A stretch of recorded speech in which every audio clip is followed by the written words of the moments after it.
பிதாவாகிய தேவனையும் ஆண்டவரை இயேசுவையும் அறிகிற அறிவினாலே கிருபையும் சமாதானமும் பெருகுவதாக. இந்த காலவேளையிலே கர்த்தருடைய பிரசனத்தை வந்திருக்கிற தேவனுடைய பிள்ளைகளாக உங்கள் யாவரையும் இயேசு இன்ப நாமத்தில் வாழ்த்துவதில் மகிழ்ச்சி அடைகிறேன். இந்த செய்தியை கேட்கிற நீங்களும் ஆன்லைன் மூலமாய் கேட்க இருக்கிற தேவனுடைய பிள்ளைகளும் அவருடைய குடும்பங்களையும் கர்த்தர் நிச்சயமாகவே ஆசீர்வதிப்பார் என்று நான் விசுவாசிக்கிறேன். இன்றைய செய்தியின் தலைப்பாக which one are you going to gain or win in Christendom? Which one are you going to gain or win in Christendom? நீங்கள் கிறிஸ்துவ உலகத்தில் எதை ஆதாயப்படுத்தப் போகிறீர்கள்? நீங்கள் கிறிஸ்துவ உலகத்தில் எதை ஆதாயப்படுத்தப் போகிறீர்கள்? இந்த தலைப்பை நல்லா கவனிங்க. இந்த உலகத்துல எதை ஆதாயப்படுத்த போகிறோம்? எதை ஆதாயப்படுத்த நாம் விரும்புகிறோம்? எதை ஆதாயப்படுத்த நாம் ஆயத்தப்படுகிறோம்?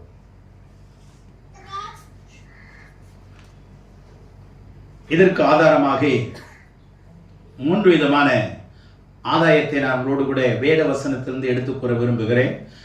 முதலாவதாக லூக்கா எழுதின சுவிசேஷம் 9ஆம் அதிகாரம் 25ஆம் வசனம்.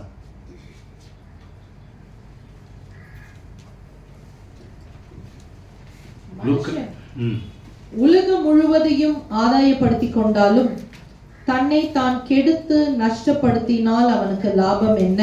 தன்னை தான் கெடுத்து நஷ்டப்படுத்தினால் லாபம் என்ன? இதை சார்ந்து மத்தேயு தன்னுடைய புத்தகத்தில் அவர் என்ன எழுதுகிறார் என்று பார்ப்போம். 16ஆம் அதிகாரம் 26ஆம் வசனம்.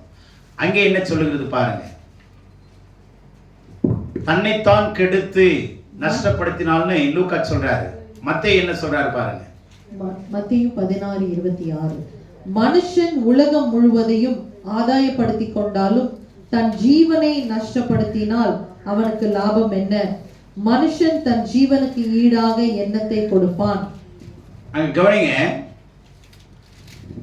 மனுஷன் உலகம் முழுவதையும் ஆதாயப்படுத்திக் கொண்டாலும், உலகம் முழுவதும் அவனுக்கு சொத்து சுகம் இருக்கு. இன்னைக்கு பெரிய பெரிய பணக்காரர்களுக்கு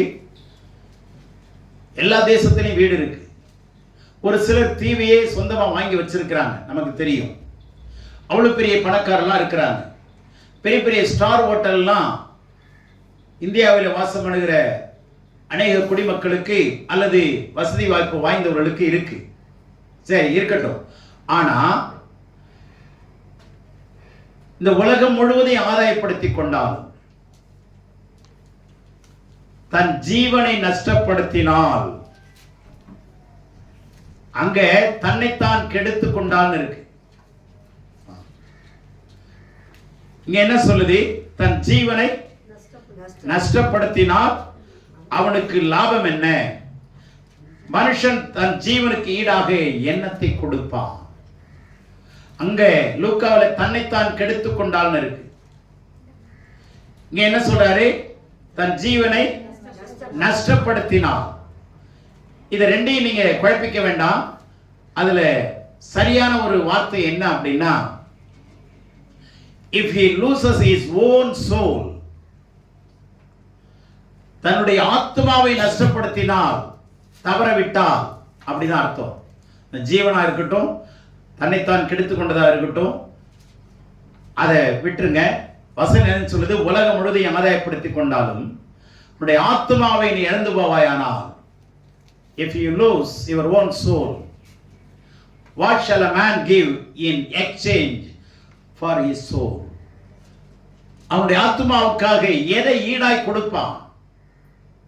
தன்னை ஆத்மாவை நஷ்டப்படுத்திட்டான்னா அதுக்கு பதிலா எதை ஈடாக அவனால் கொடுக்க முடியுமா? ஆனா எதை ஆதாயப்படுத்தி இருக்கிறான்? உலகம் முழுவதும். காசு, பணம், ஜனம், தேசங்கள், பங்களா, காரு எல்லாமே இருக்குங்க. ஆனா ஆத்மா ஈடேறவில்லை என்றால், ஆத்மாவை நீங்கள் காக்காமல் போனால், உங்கள் ஆத்மாவுக்கு நீங்கள் போஷாப்பு கொடுக்காமல் போனால் என்ன நடக்கும்? அதற்கு ஈடாக உங்களால் எதையும், உயிரை கூட கொடுத்தாலும் முடியாது. ஏன்னா ஆத்மாவை பத்தி தான் மையப்படுத்துது வேதம். வேதம் மையப்படுத்துகிற பொருள் என்னவென்றால் சரீரம் அல்ல. ஏனென்றால் மனிதனுக்கு 3 பரிமாணங்கள் இருக்கிறது. Man is a 3-dimensional being. என்ன? அவன் ஆவி, ஆத்மா, சரீரம் உடையவன். இவனுக்குள்ளே ஆவி இருக்கிறது, இவனுக்குள்ளே ஆத்மா இருக்கிறது, சரீரமும் இருக்கிறது. இது 3ம் இணைந்து ஒன்றோடு ஒன்று இணைந்துதான் அவன் வாழ்ந்து கொண்டிருக்கிறான். மூளை வேலை செய்யல, செத்து போச்சுன்னா அர்த்தம் என்ன? கோமாவுக்கு போயிட்டான்னு அர்த்தம். அப்ப செயல்பாடுகள், ஆனா உயிரா இருப்பான், ஆனா என்ன பண்ண முடியாது? செயல்பட முடியாது.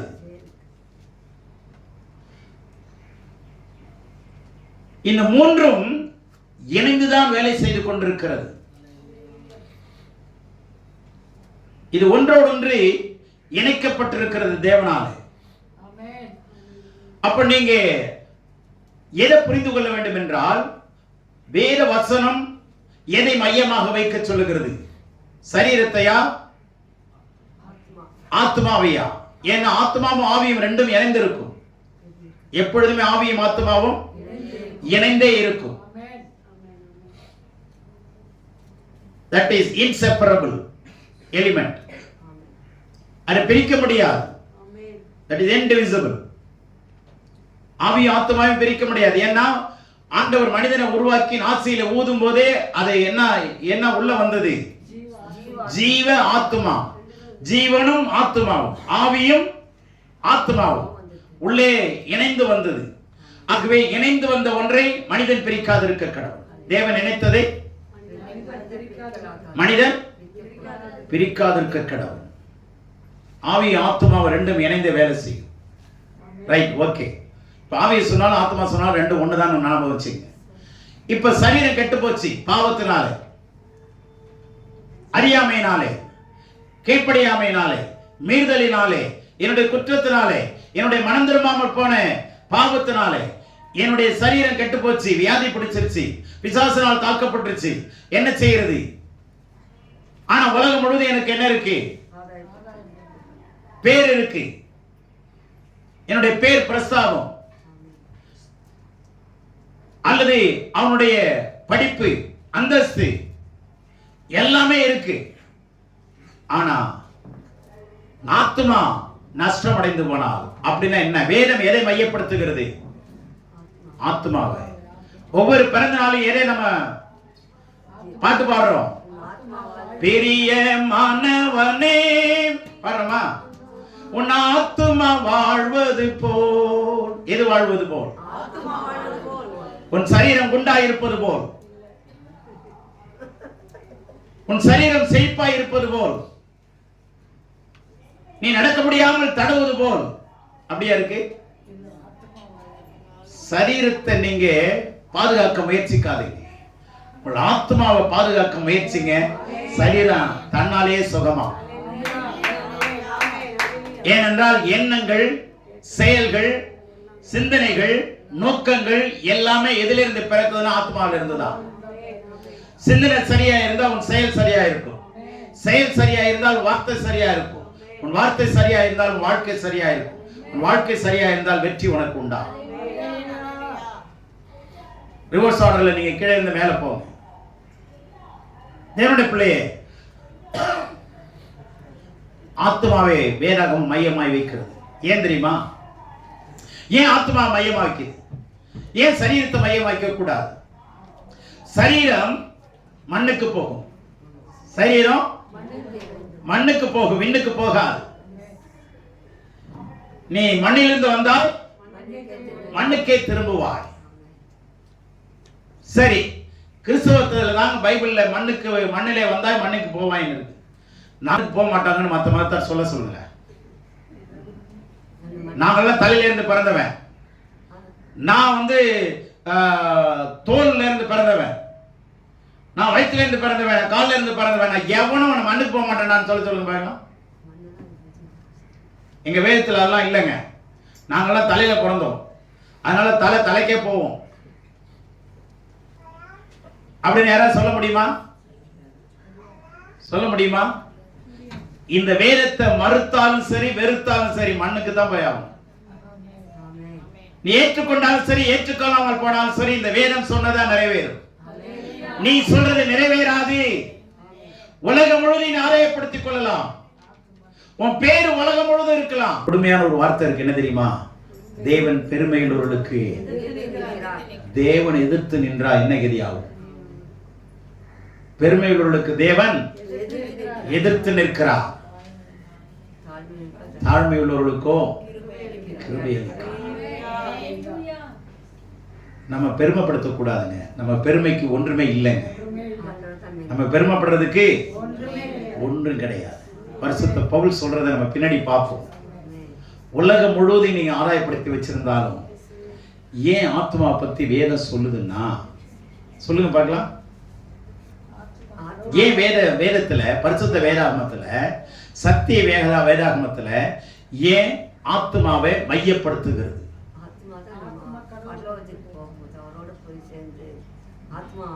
ஒரே வார்த்தையில சொல்லணும், நல்ல கவனிங்க. ஒரே வார்த்தையில சொல்லணும்னா நம்முடைய ஆத்மாவுக்கு தான் அவர் மனவாளர். நம்முடைய ஆத்ம நேசர், என் சரீர நேசர்னு சொல்றோமா? உலகத்தில் இருக்கிற கணவன் மனைவி எடுத்துங்க, எதைதான் ரொம்ப நேசிக்கிறாங்க? ஏங்க மாமா அத்தா உங்க ஆத்மா எனக்கு ரொம்ப பிடிக்கும்னு சொல்றாங்களா? யாராவது அப்படி சொல்லியிருக்கிறீங்க? அத்தா உங்க ஆத்மா எனக்கு ரொம்ப பிடிச்சிருக்குங்க, நல்லா இருக்கிறீங்க சொல்லுவாங்க. சொல்றது அப்புறமா கேளுங்க.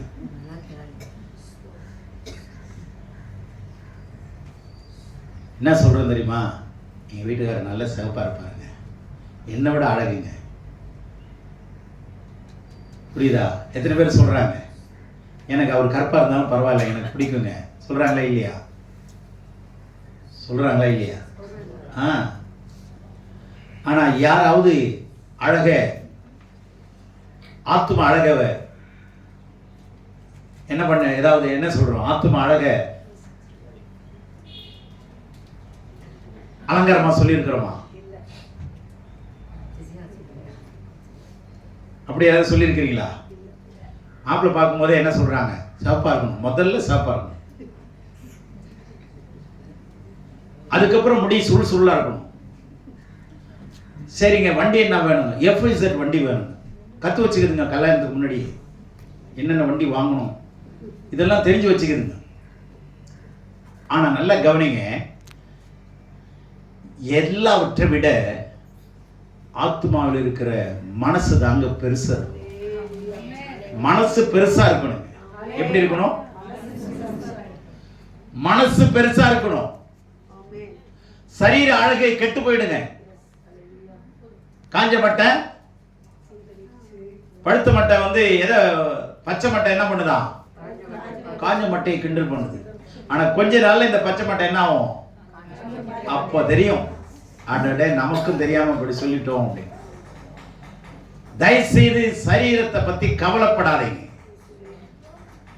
உங்க ஆத்மா ஆண்டவரோடு இசைந்திருந்தால் உங்க சரீரமும் ஆரோக்கியமா இருக்கும்.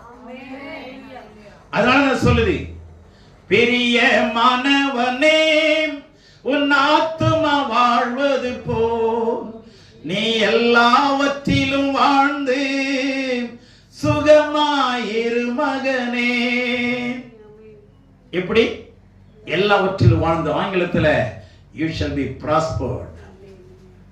எல்லாவற்றிலும் செழிப்பா இருப்பாய். எல்லாவற்றிலும், சரீரத்திலும் சரி, பொருளாதாரத்திலும் சரி, ஆத்மாவிலும், ஆவியிலும், உலக வாழ்க்கையிலும், குடும்ப வாழ்க்கையிலும், அலுவலக வாழ்க்கையிலும், wherever you go, whatever you do, it shall be prospered. You will be blessed. ஆமென் சொல்லுங்க. எப்போ? ஆத்மாவை கவனமா இருங்க. ஒருத்தர் மல்லாந்து படுத்துக்கிட்டு கால் மேலே கால் படுத்துக்கிட்டு சொன்னான், களஞ்சியத்தில் எல்லா நெல்லையும் கொட்டி வச்சுக்கிட்டு தானியத்தை நிறைச்சி கொட்டி வச்சுக்கிட்டு மல்லாந்து படுத்துக்கிட்டு சொன்னான், ஆத்மாவே உனக்கு வேண்டியதெல்லாம் நான் சேகரித்து வச்சிருக்கிறேன், எவ்வளோ வேணாலும் சாப்பிட்டு போனான். இது எப்படி இருக்குதுன்னா மல்லாந்து படுத்து துப்புன்னு கதை. மல்லாந்து படுத்து துப்புனா எப்படி யார் மேல விழுவோம்? அதாங்க.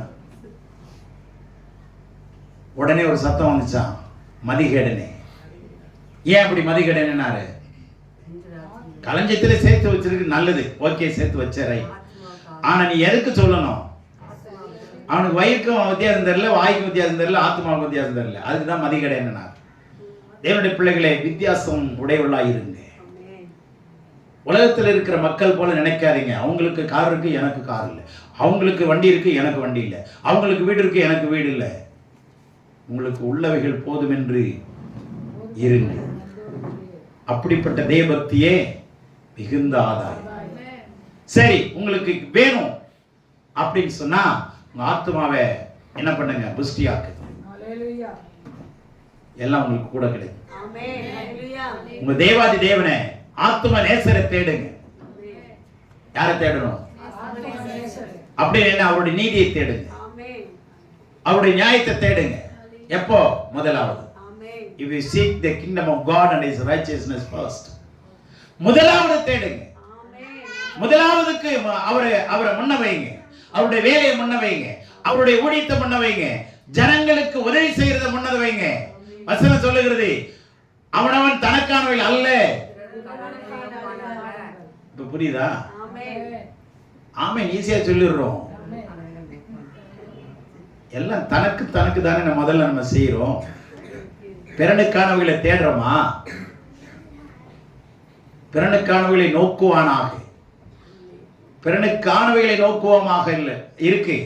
ஆனா பிறனை தானே நோக்கிறோம். பிறனுக்கானவைகளை நோக்கிறோமா? பிறனை நோக்கிறோமா? அந்த அம்மா நல்லா இருக்கிறாங்க, எங்க வீட்டம்மா நல்லா இல்லை, இந்த ஐயா நல்லா இருக்கிறாரு, இப்படி எல்லாம் நம்ம மற்ற ஆளுகளை தான் பார்க்கிறோம் இல்லையா? ஆளுங்களை தான் பார்க்கிறோம். ஆனா அவங்களுக்கு என்ன தேவைங்கிறத பார்க்கறது இல்லை.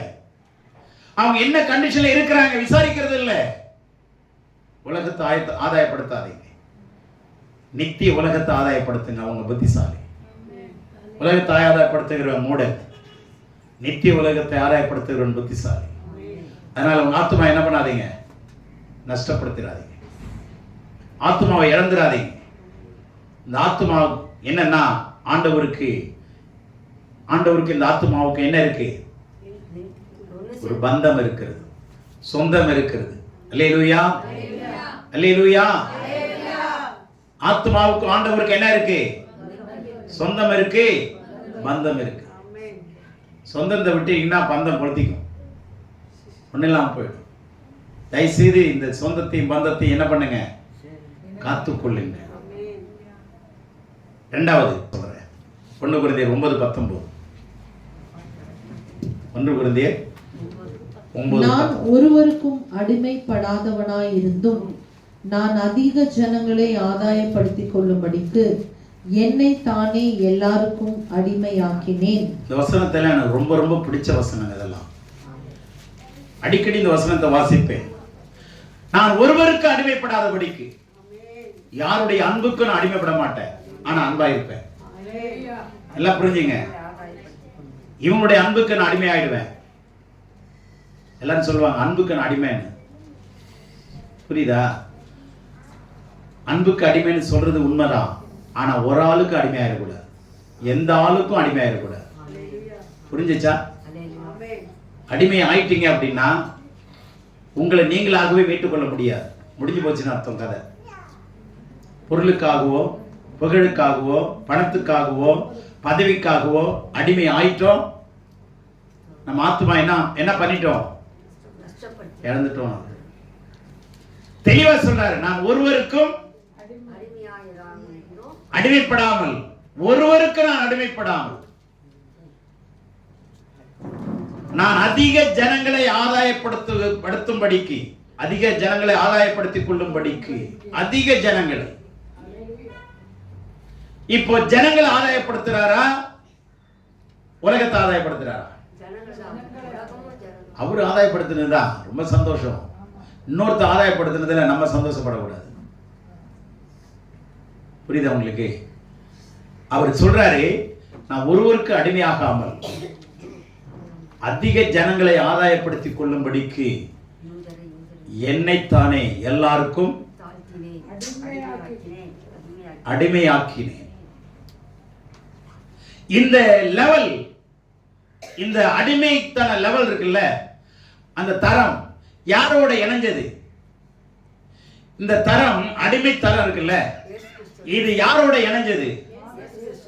எந்த ஒரு தலைவனோட இணைக்க முடியுமா? எந்த ஒரு அதிபருடைய இடத்துக்கு கொண்டு வர முடியுமா? இயேசு ஒருவருக்கு தாங்க இந்த இடத்துக்கு கொண்டு வர முடியும். தேவனுக்கு சமமாய் இருப்பதை கொள்ளையாடின பொருளாக எண்ணாமல் தன்னைத்தான் வெறுத்து அடிமையின் ரூபம் எடுத்து மனுஷ சாயலானார்.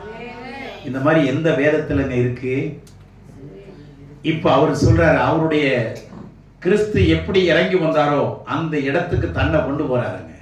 அவங்க தாங்க ஆதாயப்படுத்த முடியும். ஸ்ட்ரெயின் ஃபேமிலி குஷ்டரோகத்தை தொடச்சி, நீங்க என்ன வேணாலும் உங்க குழந்தைங்களை தொடச்சிடலாங்க, கணவனை கூட தொடச்சிடலாம் கஷ்டப்படுற நேரத்தில், உதவி அற்ற நேரத்தில். ஆனா குஷ்டரோக அந்த காயங்களில் இருக்கிற அந்த சீடை தொடச்சி பாருங்களேன், எப்படி இருக்குன்னு தெரியுமா? ஒரு மனுஷனை 4 நாள் இறந்த சரீரத்து பக்கத்தில் நின்னா என்ன வாடை வீசுமோ அந்த வாடை வீசும். அந்த மக்களை தொடச்சி எடுத்துட்டு வந்தவர் தாங்க உயிரோட கொளுத்துனாங்க. கடவுளுடைய பிள்ளைங்களே, அவங்கெல்லாம் உலகத்துல இல்லை, கடவுள்கிட்ட என்ன மதிப்பு வாங்குவாங்கன்னு எனக்கு தெரியல. அவங்கெல்லாம் ஆண்டவர் எவ்வளவு பெரிய கனத்தை கொடுக்க போறாருன்னு எனக்கு தெரியல. அந்த அளவுக்கு நம்ம இறங்கி போறோமா? காசு போட்டாலே தொடாமல போடுறோம். யோ கையை கீழே இருக்கையா அப்படி இல்லை சொல்லிட்டு போடுறோம். ஆனா அந்த மனுஷனை கவனிங்க, அன்னை தெரேசாவை கவனிங்க. அவங்களுக்கு ஒரு காரை கொடுத்தாங்க, விலை உயர்ந்த காரை கொடுத்தாங்க, ஊழியத்துக்கு வச்சுங்க. அவங்க சொன்னாங்க, அந்த காரை விற்று ஊழியத்துக்கு நான் ஏழை ஜனங்களுக்கு செய்வேன், தொண்டு செய்வேன். தேவனுடைய பிள்ளைகளே, நான் அதிக ஜனங்களை, அதிக பணத்தை ஆதாயப்படுத்தும்படிக்கா, அதிக ஜனத்தை ஆதாயப்படுத்தும்படி சொல்லுங்களேன். அதனாலதான் நல்லா கவனிங்க, ஒரு விதவையினுடைய மகன் செத்து போயிட்டான், ஒரே மகன் செத்துட்டான். ஆனா அந்த பாடையின் பின்னாடி ஒரு 100 பேர் போனாங்கன்னு இருக்கா?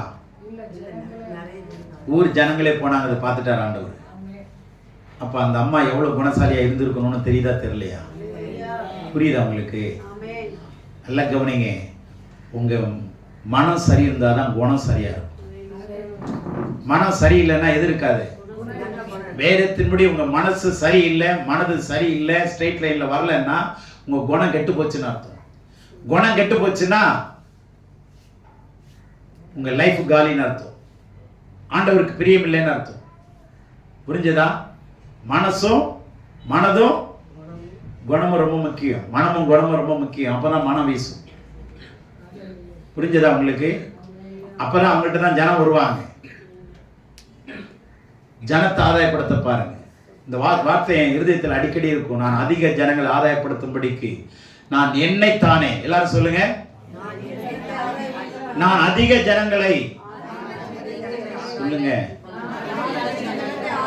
ஆதாயப்படுத்திக் கொள்ளும்படிக்கு நான் என்னைத்தானே எல்லாருக்கும் அடிமையாக்கினேன். தேவ சமூகத்தில் சொல்லி இருக்கிறீங்க. இந்த வாரத்தில் எத்தனை பேருக்கு நீங்க அடிமையா வேலை செய்ய போறீங்கிறத நான் வாட்ச் பண்ண போறேன். இதை சொல்லுவேன்னு தெரிஞ்சுதான் நான் சொல்லாம இருக்கேன். படுவாவி, நீ ஏயா சொல்லி எங்களை வேலை என்னை பிரச்சனைக்குள்ளாக்குற, அதான் நினைக்கிறீங்க. அப்பதாங்க கிறிஸ்துவை உடையவர்கள், இல்லைன்னா நம்ம கிறிஸ்தவர்கள் தான், பேருக்கு தான் கிறிஸ்தவங்க. இல்லைன்னா நம்ம மனசு மாறலன்னா மறுபடி பிறக்க முடியாது. மறுபடி பிறக்க முடியாதவங்க மறுரூபம் அடையவும் முடியாது. Your mind has to be transformed. Amen. அந்த transformation இல்லைன்னா there will not be a transfiguration. Transformation leads you to transfiguration. மறுபடி பிறக்கலைன்னா அல்லது மறுபடி பிறந்தா அது உங்களுக்கு மறுரூபம் மாற்றுகிறதுக்கு ஆற்றல் கொண்டது. அல்லேலூயா. அதுக்கு அதிக ஜனங்களை ஆதாயப்படுத்தும்படி என்னை நானே. சரி, கடைசியா இன்னொரு வார்த்தையை சொல்றேன். பிலிப்பியர் 3:8-9 படி. தமிழ்ல 2 வசனமும் தனித்தனியா இருக்கு, ஃபுல் ஸ்டாப் வச்சிருக்கு. ஆங்கிலத்தில் 2ஐயும் இணைச்சே சொல்லியிருக்கு. 9வது வசனம் ஆங்கிலத்தில் 8வது வசனத்தினுடைய கடைசியில் ஆரம்பிக்குது. பிலிப்பியர் 3:8-9. அது மாத்திரமல்ல, என் கர்த்தராகிய கிறிஸ்து இயேசுவை அறிகிற அறிவின் மேன்மைக்காக, மேன்மையான அறிவுக்காக எல்லாவற்றையும் நஷ்டம் என்று எண்ணிக்கொண்டிருக்கிறேன். எல்லாவற்றையும் நஷ்டம் என்று சொல்லுங்க நல்லா. எண்ணிக்கொண்டு, இப்ப நான் வச்சிருக்கிற பொருள், தங்கம், வெள்ளி, வீடு, வாசல், காரு, பங்களா எல்லாமே நஷ்டம் தான். விட்டுட்டு தான் போறோம். ஆண்டவர் வந்தா விட்டுட்டு தான் போறோம். அது நஷ்டம் தானே. எண்ணிக்கொண்டிருக்கிறேன், நான் கிறிஸ்துவை ஆதாயப்படுத்திக் கொள்ளும்படிக்கும். நான் என்ன இப்ப என்ன யாரை ஆதாயப்படுத்தணும்னு விரும்புறாரு? ஆமா, I am desiring என்ன in order to win the Christ. நான் கிறிஸ்துவை ஆதாயப்படுத்திக் கொள்ளும்படிக்கு நான் விரும்புறேன். கிறிஸ்துவை ஆதாயப்படுத்திக் கொள்ளும்படிக்கு நியாயப்பிரமாணத்தினால் வருகிற சுய நீதியை உடையவனாயிராமல் கிறிஸ்துவை பற்றும் விசுவாசத்தினால் வருகிறதும் விசுவாசம் மூலமாய் தேவனால் உண்டாயிருக்கிறதுமான நீதியை உடையவனாயிருந்து கிறிஸ்துவுக்குள் இருக்கிறவன் என்று காணப்படும்படிக்கும். போதுங்க. நான் கிறிஸ்துவை ஆதாயம் பண்ணிக் கொள்ளும்படிக்கு கர்த்தருடைய அறிகிற அறிவின் மேன்மைக்காக எல்லாவற்றையும் நஷ்டம் என்று எண்ணிக்கொண்டிருக்கிறேன். ஒண்ணு. அடுத்தது என்ன சொல்றாரு? நியாயப்பிரமாணத்தினால் வருகிற சுய நீதி உடையவனாயிராமல். நியாயப்பிரமாணத்தில் வருகிற சுய நீதி இருக்கக்கூடாது. தேவனுடைய பிள்ளை நல்லா கவனிங்க. ஒரு மனுஷனிடத்துல சுய நீதி, சுயநலம், அதுக்கப்புறம் சுய புத்தி. யார் சொல்றதையும் கேட்க மாட்டேன். சுய புத்தி, சுயநலம், சுயநீதி, இது 3 இருந்ததுன்னா கடவுளை ஆதாயம் பண்ண முடியாது. நீ வேணா உலகத்தை ஆதாயம் பண்ணிக்கலாம், ஜனங்களை ஆதாயம் பண்ணிக்கலாம், தந்திரமா வாழலாம். ஆனா யார் ஆதாயம் பண்ண முடியாது? சொந்த புத்தியில வாழக்கூடாது, ஆண்டவருடைய அறிவுல வளரணும். அதனாலதான் ஆண்டவரை அறிகிற அறிவின் மேன்மைன்னு சொல்றாரு. மாத்தி சொன்னா உலகத்திலேயே மேன்மையான அறிவு எதுதான்? ஆண்டவரை அறிகிற அறிவு. சொல்லுங்க. ஐடி கம்பெனில எத்தனை விதமான டிபார்ட்மெண்ட் இருக்கு? இருக்கா இல்லையா? அதுக்கான அறிவு, சம்பந்தப்பட்ட அறிவு இருக்கா இல்லையா? அதுக்கான படிப்பு இருக்கு இல்லையா? எந்த அறிவும் பரலோகம் கொண்டு போவாது. அவர் சொல்றாரு, the excellency of the knowledge of Christ. அருமையான வார்த்தையை பயன்படுத்துற ஆங்கிலத்தில் ரொம்ப அருமையான வார்த்தை. இந்த எக்ஸலன்ஸிங்கிற வார்த்தையை கவர்னருக்கு யூஸ் பண்ணுவோம், ஜனாதிபதிக்கு யூஸ் பண்ணுவோம், மிக உன்னதமான உயர்வு, உயர்ந்த பதவிக்கு யூஸ் பண்ணுவோம். தேவ மனிதன் சொல்றாரு, இந்த அறிவு எந்த அறிவு? உன்னதமான, மிக உயர்ந்த, மிக சிறந்த பண்பு அறிவு. இந்த அறிவு தான் உலகத்துல கிடைக்கக்கூடாத அறிவு. இந்த அறிவை அடையும்படி நான் சுயநீதியை வெறுக்கிறேன், சுயநலத்தை வெறுக்கிறேன், அடிமை ஆகிறேன். என் சுய புத்தியின்படி நான் வாழ விரும்பல, தேவ புத்தியின்படி வாழ விரும்புறேன், வேத வசன அறிவின்படி வாழ விரும்புறேன், தேவனுடைய ஆலோசனையின்படி வாழ விரும்புகிறேன். ஆமென். என் சுயநீதியை வெறுக்கிறேன். செல்ஃபிஷ்னஸ், செல்ஃப், சுயம் எல்லாம் எனக்கு தான், அப்புறம் தான் மற்றவங்களுக்கு. இதெல்லாம் அடியோடு அடியும். இதெல்லாம் அழிஞ்சாதான் கிறிஸ்துவ ஆதாயம் பண்ணிக்க முடியும். நான் கிறிஸ்துவை ஆதாயம் படுத்திக் கொள்ளும்படிக்கும் தேவ நீதியை உடையவனாக இருந்து, விசுவாசத்தால் வருகிற என்ன நீதி? ஆமா, சுய நீதி இருக்கக்கூடாது, தேவ நீதிக்கு வாழணும். அவங்க நாங்க கிறிஸ்துவ ஆதாயம் பண்ணிக்கொள்ள முடியும். தேவ நீதி உடனே வராதுங்க. ஆத்மா வசனத்தின்படி பண்பட்டாதான், வசனத்தின்படி ஆத்மா மறுபடி பிறந்தாதான், வசனத்தின்படி நாம் ஆத்துமாவை மறுபடி புதுப்பித்தால்தான் உன் மனம் புதிதாகும்படி சொல்றாரா ரோமர் 12:2. அப்ப renewal of mind, we need to have a paradigm shift. அப்படின்னா என்ன? நீங்க உங்களுடைய மாதிரியான வாழ்க்கையை மாற்ற தேவை. ஆமென், அல்லேலூயா. அது இல்லைன்னு சொன்னா ஏமாற்றம் காத்திருக்கும், மாற்றம் இருக்காது. தயவுசெய்து நல்லா புரிந்து கொள்ளுங்க. மனம் புதிதாகும். எதன்படி? வேத வசனத்தின்படி. ஆனால் 2 Corinthians 4:16 சொல்லுது, புறம்பான மனுஷன் நாளுக்கு நாள், புறம்பான மனுஷன் அழிந்தும் உள்ளான மனுஷன் நாளுக்கு நாள் புதிதாக்கப்பட வேண்டும். 2 Corinthians 4:16. நாளுக்கு நாள், day by day, our mind has to be renewed according to the will of God, perfect will of God. தேவனுடைய பரிபூர்ண சித்தத்தின்படி உங்களுடைய மனம் என்ன ஆகணும்? உங்களுடைய உள்ளான மனுஷன் என்ன ஆகணும்? புதிதாக்கப்பட வேண்டும். இது இல்லைன்னு சொன்னா நீங்க உலகத்துல வேலை செய்யுங்க, தப்பு சொல்லல. ஆனா எவ்வளவு நேரம் வேதத்துக்கு உங்க ஆத்மாவை ரெனியூ பண்ணும்படி, ரெஜுவனேட் பண்ணும்படி அல்லது புதிதாக்கும்படி நீங்க விரும்புறீங்க, நேரத்தை எவ்வளவு நேரம் எடுக்கிறீங்க? நேரம் எவ்வளவு நேரத்தை செலவு பண்றீங்க? எவ்வளவு பணத்தை இதை கத்துக்கிறதுக்கு செலவு பண்றீங்க? ஒரு வீட்டில் 3 பேர் இருந்தாங்கன்னா 3 பைபிள் இருக்கும். 3 பைபிள் இருக்குமா? அந்த 3 பேர்ல ஒரு வயசுக்கு வந்த பிள்ளையும் ஒரு தாய் இருக்கிறான்னு வச்சுங்க. இந்த 2 பேருக்கு மாத்திரம்தான் அந்த பீரோ மொத்தமா இருக்கும். அந்த வீட்டுக்காரன் வெளியே திருடுவாங்க, துணி வைக்க இடம் இருக்காது. இந்த 2 பேர் நீங்க பிராக்டிகலா கவனிங்க. இந்த 2 பேர் இல்ல ஒருத்தரே இருக்கட்டும், அந்த பீரோவில் டாப்ல பாத்தீங்கன்னா பெரிய அளவுல இருக்கிற காசு, உயர்ந்த வஸ்திரம் மேல இருக்கும், அதுக்கப்புறம் நடுத்தர வஸ்திரம், அதுக்கப்புறம் டெய்லி யூசேஜ். பாத்தீங்கன்னா மொத்தமும் அந்த பீரோ ஃபுல்லா யாரு தான் இருக்கும்? சேர்த்து வைங்க, தப்பு சொல்ல. ஆனா அறிவை சேர்த்து வைங்க, அறிவை சேர்த்து வைங்க. ஆனா பைபிள் மாத்திரம் ஒண்ணே ஒன்று வச்சிருப்பாங்க. இதுதான் கொடுமை. ஒரே ஒரு பைபிள் வச்சிருப்பாங்க. இதுக்கு ஒரு அதிகம் உள்ள ஒரு வேதாகமத்தை எடுத்து விளக்க உரையை வாங்க மாட்டாங்க.